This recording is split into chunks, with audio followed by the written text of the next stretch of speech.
ürək, neylədim sənə? Niyə döyürsən mən?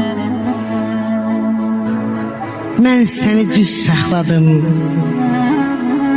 Nədən əyirsən məni?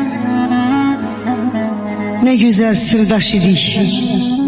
Heç çıxmazdın sözümdən.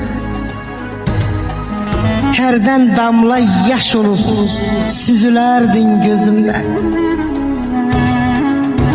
Ürək, ağıl, ruh, bədən eləcə yollaşardı. Neçə dəryadan keçib, neçə dağlar aşar. Mən sənə öyrədərdim doğruyu düşünməyi, sən mənə öyrədərdin sənin tək görünməyi. İndi nə olub sənə? Bu nə haray? Bu nə hay? Sənin əllərin